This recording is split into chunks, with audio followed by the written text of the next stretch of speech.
Le podcast Athlète Entrepreneur, animé par Amélie Delebel, vous relate les différents parcours inspirants d'anciens sportifs ou sportifs actuels de haut niveau de différentes disciplines qui se sont tournés par la suite ou sont actuellement dans le milieu entrepreneurial. Des entrevues et reportages qui sauront vous motiver à atteindre votre plein potentiel. Le podcast Athlète Entrepreneur, des cheminements à découvrir. Bonjour à tous, ici votre hôtesse Amélie Delebel et je suis très heureuse de vous accueillir sur mon podcast Athlète Entrepreneur pour cet épisode 013. Athlète Entrepreneur est un podcast qui a pour but de motiver les athlètes ou anciens athlètes qui souhaitent se lancer en affaires. Pour cette émission, je discute avec Geneviève Desmarquis, une athlète de taekwondo qui a représenté le Canada sur la scène internationale de 2004 à 2017.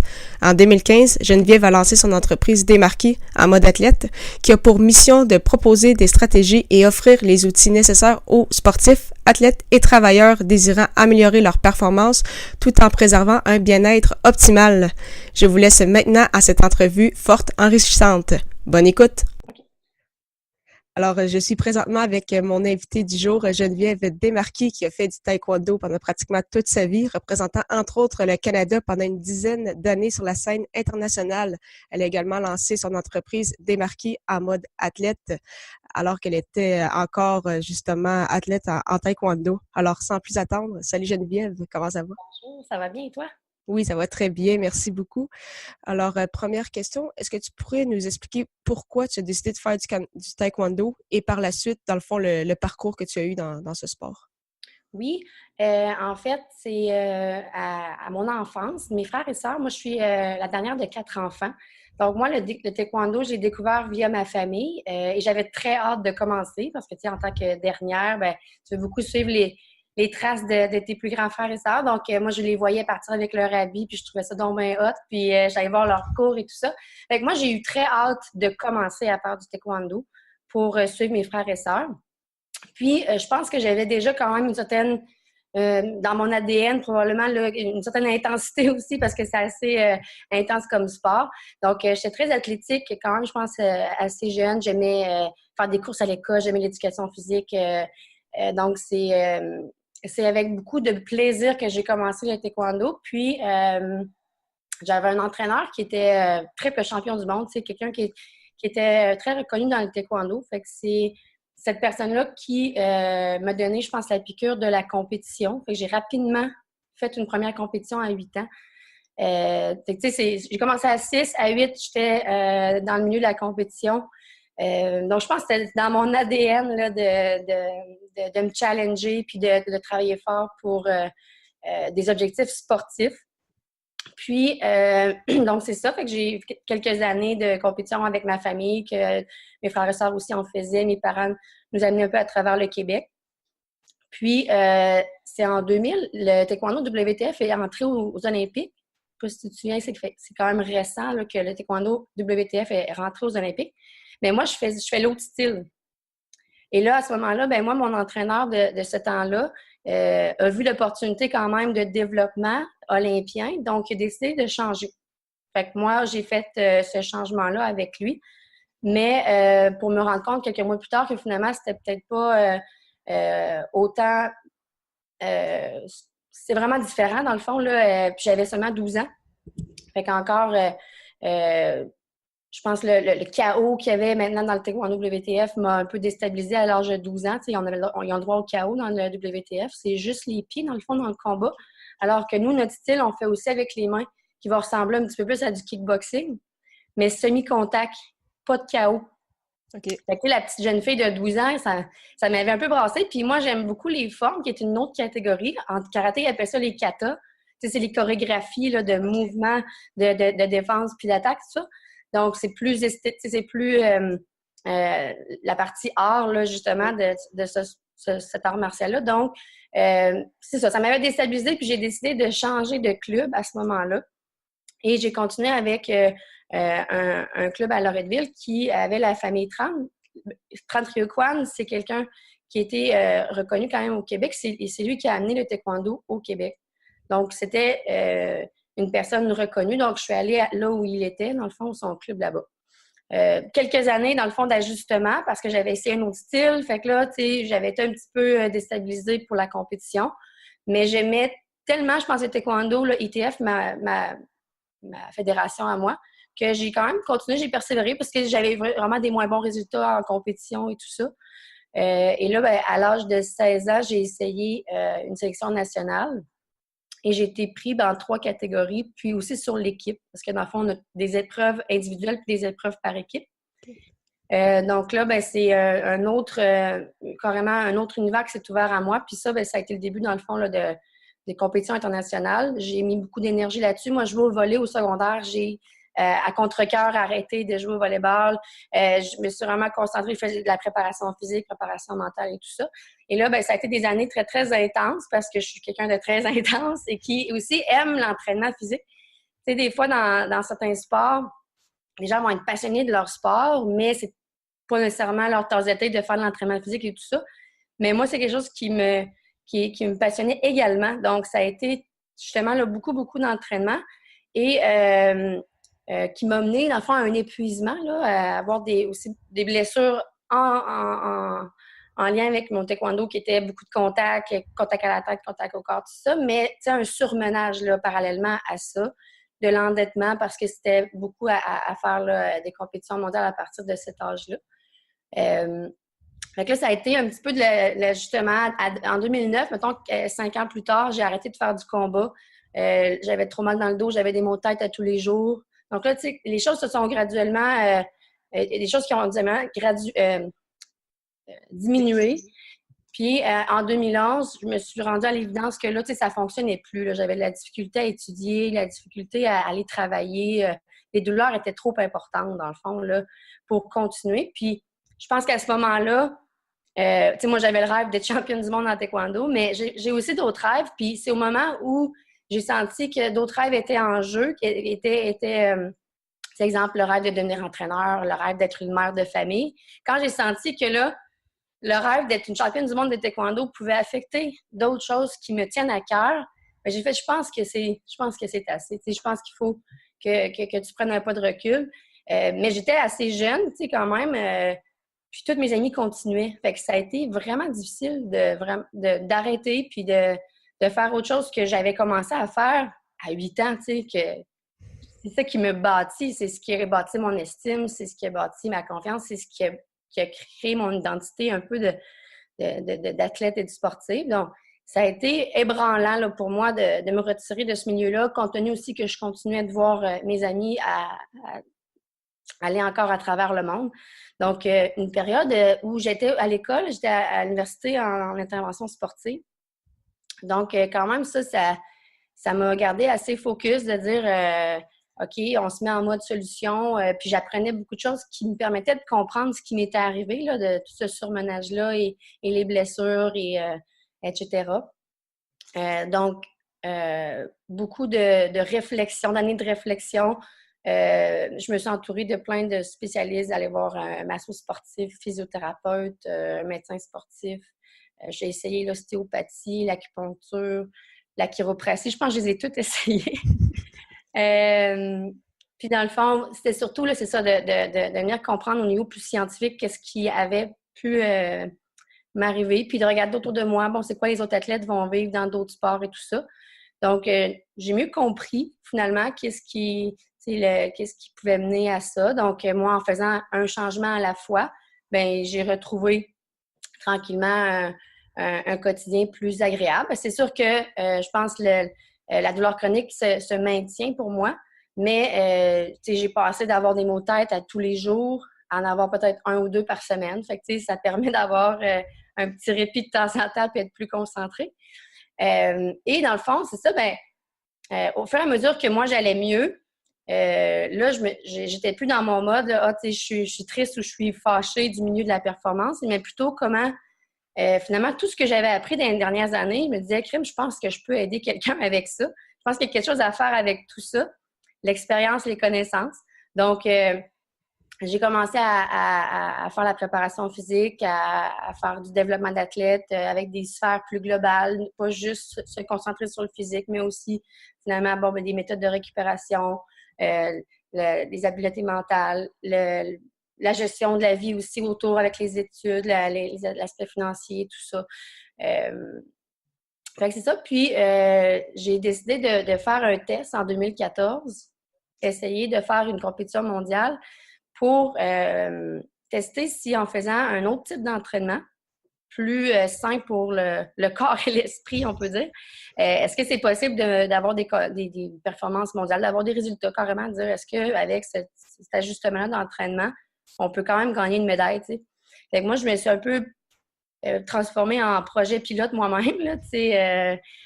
Puis je me disais, ben, tu sais, je vais le faire tranquillement, je ne veux pas me remettre en danger. Tu sais, si je sens que ça va bousiller encore mon corps, je vais le laisser faire. Mais j'ai fait un test, je suis allée à un championnat du monde.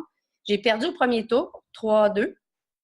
Mais j'étais contente de l'avoir essayé, d'avoir refait de l'entraînement, d'avoir revu c'était quoi le niveau mondial. Puis je me suis dit, ben je pense que c'est accessible. Tu sais, j'avais pas plus mal qu'au début de mon processus. Donc, j'ai décidé d'embarquer pour un 2 ans d'entraînement jusqu'en 2016 à faire la Coupe du monde. Dans une épreuve, c'est sûr, j'ai pas refait de combat, là, parce que là, les chocs à la tête, je pouvais plus en prendre. Mais j'ai fait les formes, dans le fond, 4e dan, qui est la catégorie, on peut dire, plus avancée dans les formes. Puis, j'ai refait aussi dans 2017 le championnat du monde. Et j'ai eu des bons résultats. J'ai arrivé 2e dans les deux compétitions. Et pour moi, c'était pas nécessairement d'aller chercher une médaille c'est vraiment le chemin que je suis en train de placer pour les athlètes qui est on peut performer sans s'autodétruire physiquement, mais aussi mentalement. Je pense qu'il y a un équilibre à trouver dans tout ça. Et par la suite, ben, j'ai préparé mon arrêt parce que là, c'était pas pareil qu'en 2011 quand j'arrêtais à contre-cœur. Là, pour moi, c'était une étape. Je voulais simplement venir tester des choses vraiment dans le but de ce que je veux redonner aux athlètes. Fait que les 2 dernières compétitions que j'ai faites, c'était avec un minding complètement différent, qui était beaucoup plus de faire des choses pour influencer positivement les athlètes, pour pouvoir aussi repartager le vécu. Puis fait que voilà. Fait que c'est en 2017 que j'ai arrêté la compétition et que là, je me concentre uniquement sur le coaching puis des projets d'affaires là, que j'ai décidé de faire.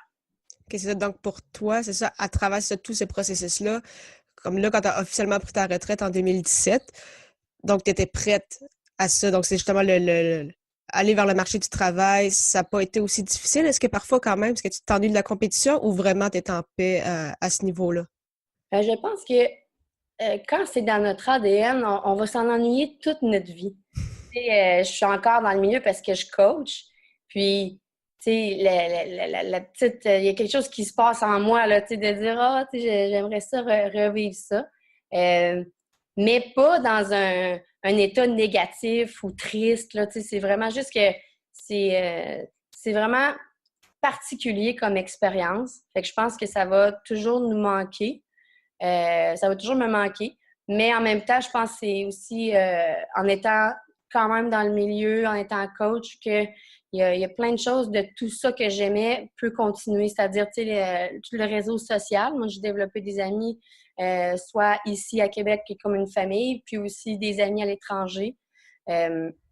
Des voyages, tu sais, c'est de découvrir des différents pays, différentes cultures. Donc, je pense que je vais pouvoir quand même continuer à le vivre à travers un autre rôle. Puis justement, au cours de ton expérience, tu as parlé de surentraînement, tu as parlé d'endettement.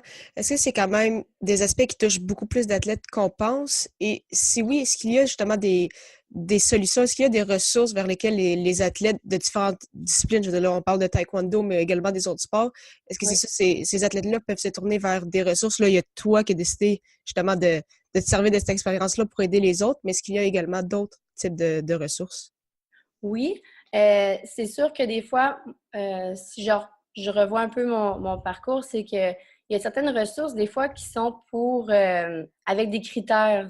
Tu sais, exemple, il y a des services pour ceux qui font partie de l'excellence à Québec. Mais exemple, moi, ma fédération, elle ne faisait pas partie de ça. Donc là, moi, je fais du haut niveau, mais je ne peux pas avoir accès à ce réseau-là de spécialistes ou des rabais pour des rencontres avec un massothérapeute ou des choses comme ça.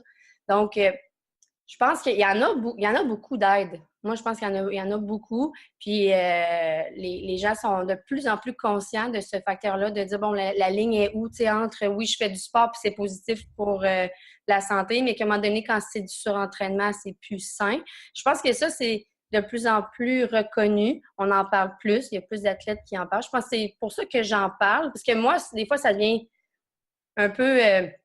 c'est pas tout le temps le fun de se mettre comme ça, à s'ouvrir devant les gens puis d'expliquer des périodes difficiles.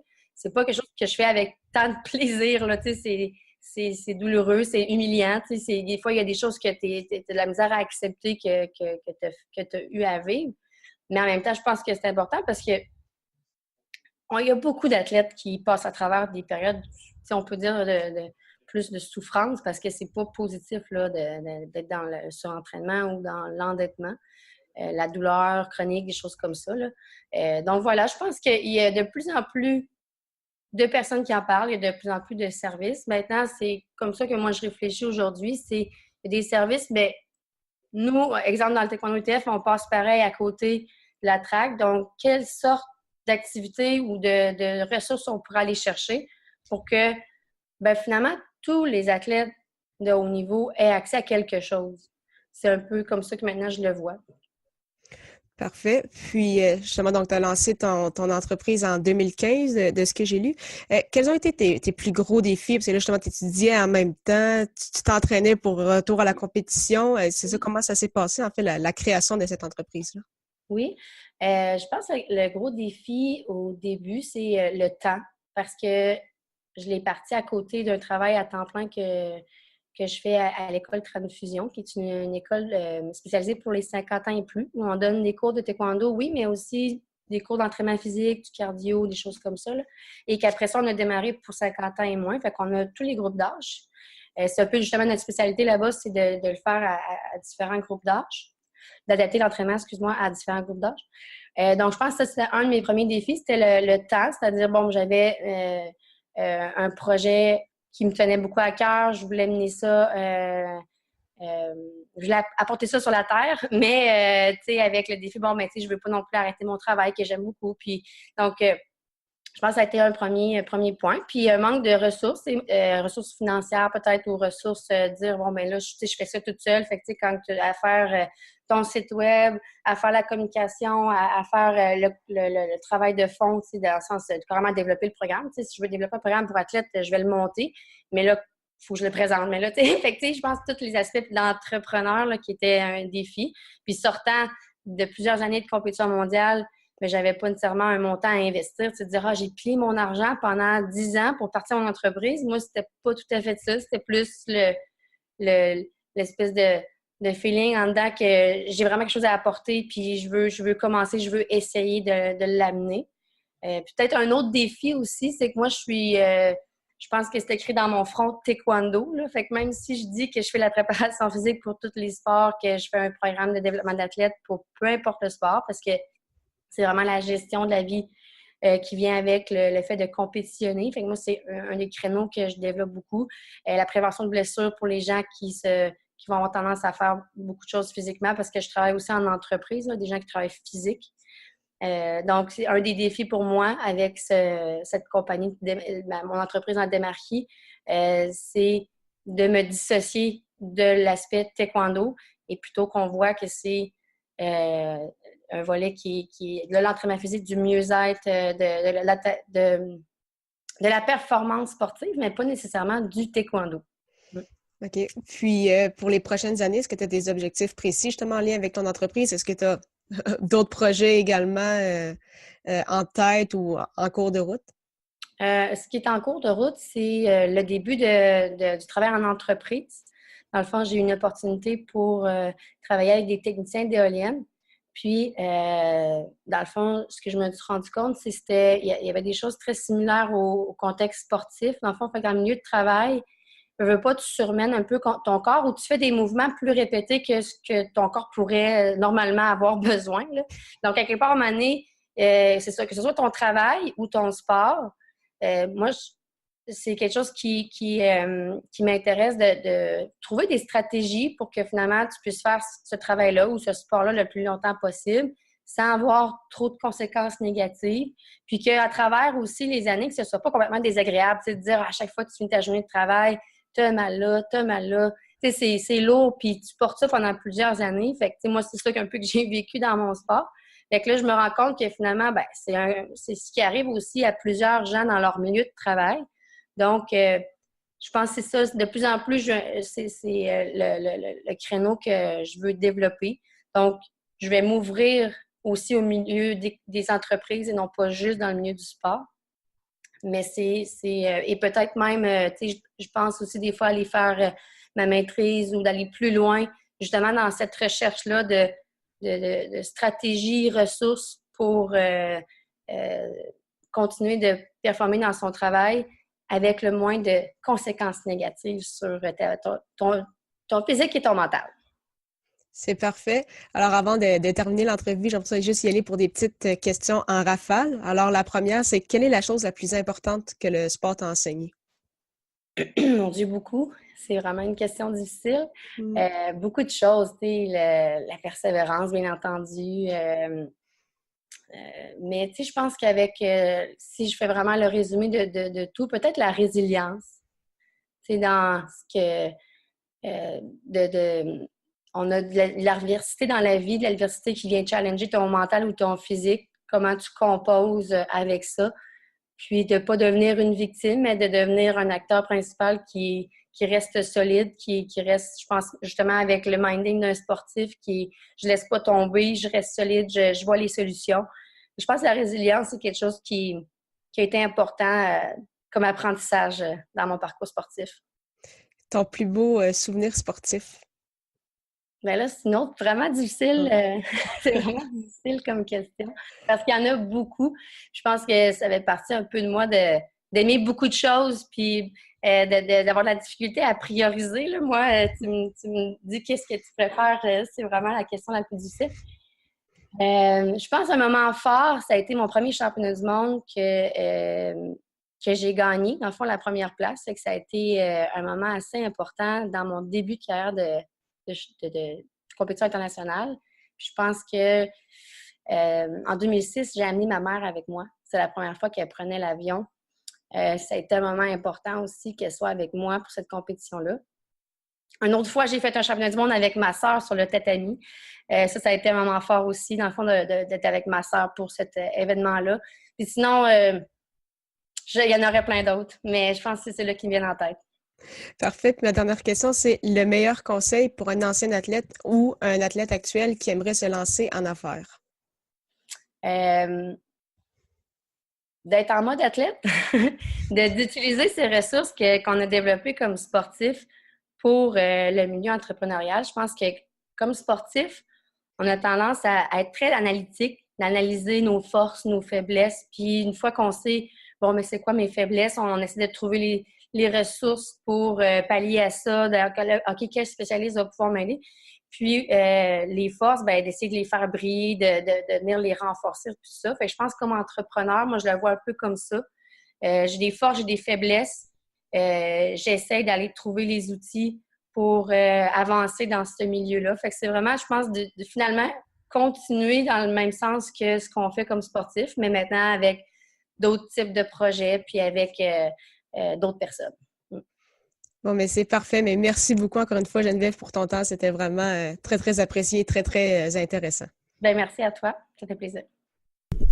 Merci beaucoup encore une fois à Geneviève Desmarquis pour son temps et en souhaitant que vous ayez aimé ce 13e épisode officiel d'Athlète Entrepreneur, n'hésitez pas à consulter mon site internet ameliedelobel.com pour écouter tous mes épisodes de podcast et lire mes derniers articles de blog. À très bientôt pour une autre émission.